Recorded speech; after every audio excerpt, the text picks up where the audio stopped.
4 விஷயங்களை கொண்டுதான் ஒரு வலிமையான சமூகத்தை ஸல்லல்லாஹு அலைஹி வஸல்லம் உருவாக்குனாங்க. ஒன்று, மக்களை அல்லாஹ்வோடு இணைச்சாங்க. மக்களை நம்ம கூட இணைக்க கூடாது, மக்களை அல்லாஹ்வோடு தான் இணைக்கணும், மக்களை குர்ஆனோடு இணைக்கணும், மக்களை நபியோடு இணைக்கணும். அதுதான் நம்முடைய பலம்.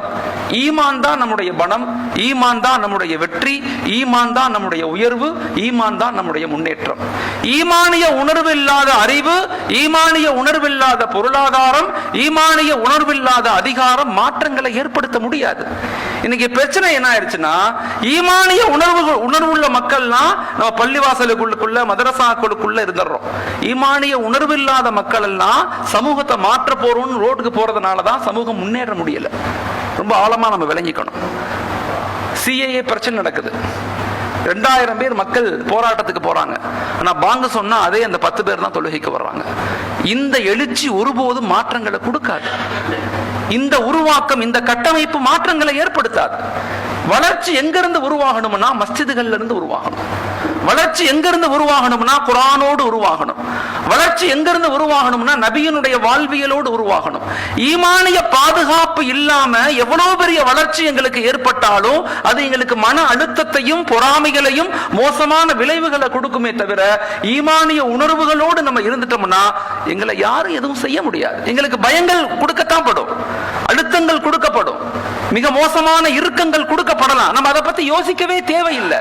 நாம ஒரு இலக்குகளை உருவாக்கி அந்த இலக்குகளை நோக்கி திரும்ப திரும்ப திரும்ப முயற்சி செய்யணும். அடிக்கடி நான் எங்க மாணவர்கள்ட்ட சொல்லுவேன், பாத்திலை விட ஹக்கு 700 மடங்கு ஆற்றல் படைத்தது, பொய்யை விட உண்மை 700 மடங்கு ஆற்றல் படைத்தது. பாத்தில் தன்னை வளர்க்கறதுக்கு தான் நிறைய அதிகாரம் தேவை, நிறைய ஆயுதங்கள் தேவை, நிறைய நபர்கள் தேவை, நிறைய ஹியூமன் ரிசோர்ஸ் தேவை.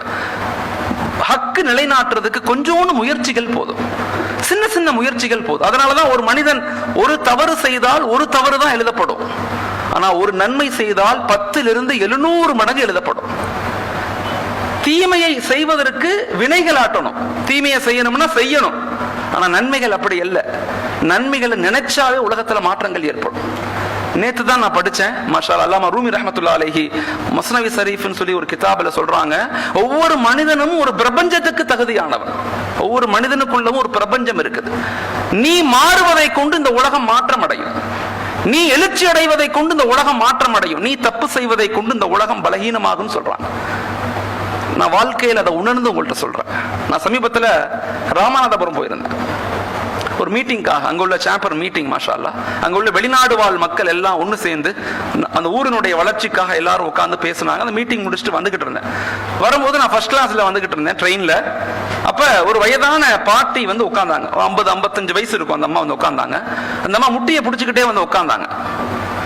அந்த அம்மா பார்த்துக்கிட்டே இருந்தேன். அந்த அம்மா கொஞ்சம் நேரம் என்கிட்ட பேசினாங்க. ஆனா அந்த அம்மா கேட்கல, எனக்கு முட்டி வலியா இருக்கு, எனக்கு மேல படுக்க முடியாது, கீழே படுக்கணும்னு கேட்கல.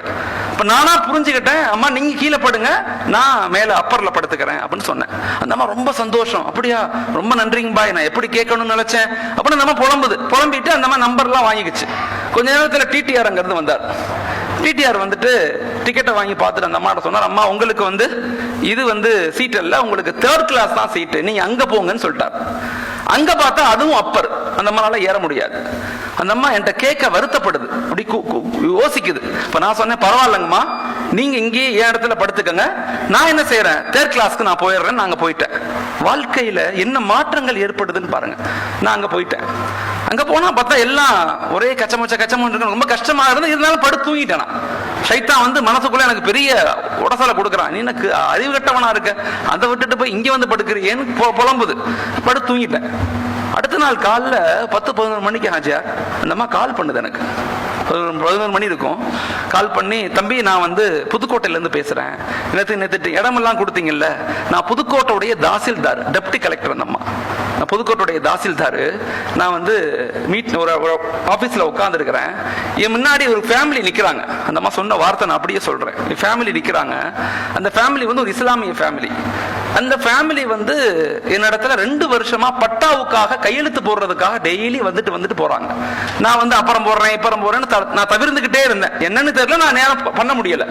இன்னைக்கு அந்த ஃபேமிலியை பார்த்தோன்னே எனக்கு உங்க ஞாபகம் வந்துருச்சு. நான் கூப்பிட்டு உடனே கையெழுத்து போட்டு சாங்ஷன் பண்ணிட்டேன். பண்ணிட்டு அந்த ஃபேமிலி எனக்கு தேங்க்ஸ் சொன்னாங்க, நன்றி சொன்னாங்க. அந்த ஃபேமிலிட்ட நான் சொன்னேன், எனக்கு நன்றி செலுத்தாதீங்க, நேத்து ஒருத்தவர் எனக்கு படுக்கிறதுக்கு சீட்டு கொடுத்தாருல்ல அவருக்கு தேங்க்ஸ் சொன்னுங்கன்னு சொன்னாங்க. வாழ்க்கையில நாம செய்யக்கூடிய சின்ன சின்ன வேலைகள் இருக்குதே உலகத்துல பெரும் மாற்றங்களை ஏற்படுத்தும். அந்த ஈமானிய உணர்வுகளோடு நபி நமக்கு என்ன வாழ்வியலை கற்றுக் கொடுத்தாங்களோ அந்த வாழ்வியலை நாம வாழ்க்கையில பின்பற்றும் போது எல்லா மனிதர்கள்ட்டையுமே, முஸ்லிம்கள்ட்ட மட்டும் நான் சொல்லல, முஸ்லிம்கள் ஈமானுங்கிறது that is not a superiority, ஈமானுங்கிறது தட் இஸ் எ ரெஸ்பான்சிபிலிட்டி. நாங்க முஸ்லிம்களாக இருக்கிறோம் அப்படிங்கிறது எங்களுக்கு பெருமை இல்லை. அவங்க எல்லாம் இஸ்லாத்துக்கு வரல, நாங்கெல்லாம் இஸ்லாத்துக்கு வந்துட்டோம் அப்படிங்கிறது எங்களுக்கு பெருமை இல்லை. எங்களுடைய ரெஸ்பான்சிபிலிட்டி, எங்களுடைய பொறுப்புகள். நாங்க முன்ன வந்திருக்கோம், அவங்க பின்னாடி வருவாங்க இன்ஷா அல்லாஹ். இப்ப எல்லா நிலையிலும் எல்லா மனிதர்களையும் நேசிக்கக்கூடியவங்களாக மாறணும் நம்ம. அப்ப ஈமானிய உணர்வு தான் நம்மளை உருவாக்கும், பாதுகாக்கும், மேம்படுத்தும். அதனால இந்த உலகத்தை பார்த்து நாங்க பயப்படவும் கூடாது, இந்த உலகத்துல நாங்க மயங்கியும் போயிடக்கூடாது. ரொம்ப ஆழமா நம்ம விளங்கிக்கணும். இந்த உலகத்தை பார்த்து நாங்க பயப்படக்கூடாது. எந்த நிலையிலும் இந்த உலகம் எங்களை பயமுறுத்தத்தான் செய்யும், ஆனா பயப்படக்கூடாது. நாங்க வலிமையாக இருக்கணும்னா எங்கள்கிட்ட ஈமானிய உணர்வுகள் இருந்தா எல்லா நிலையிலும் நாங்க வலிமையாக மாறுவோம். எங்கள்கிட்ட சில நண்பர்கள் கேட்பாங்க, எப்பயுமே நீங்க பிரிஸ்கா இருக்கீங்களே, காரணம் என்ன? காரணம் என்னன்னா, எப்ப இபாதாத்துகள் அதிகப்படுத்துறோமோ, அல்லாஹ்வுடைய நினைப்புகள் எங்களுக்கு எப்ப அதிகமாகுதோ அப்ப இயற்கையிலேயே நாங்க வலிமையாக மாறிடுவோம், வலிமையாக மாறுவோம். அப்ப இது ரொம்ப ஆழமா நம்ம விளங்கிக்கணும். அப்ப நபி செஞ்ச முதல் பணி என்னன்னா, மக்களை அல்லாஹ்வோடு இணைக்கக்கூடிய பணி தான். அதுதான் நம்முடைய அடிப்படையான விஷயங்கள்.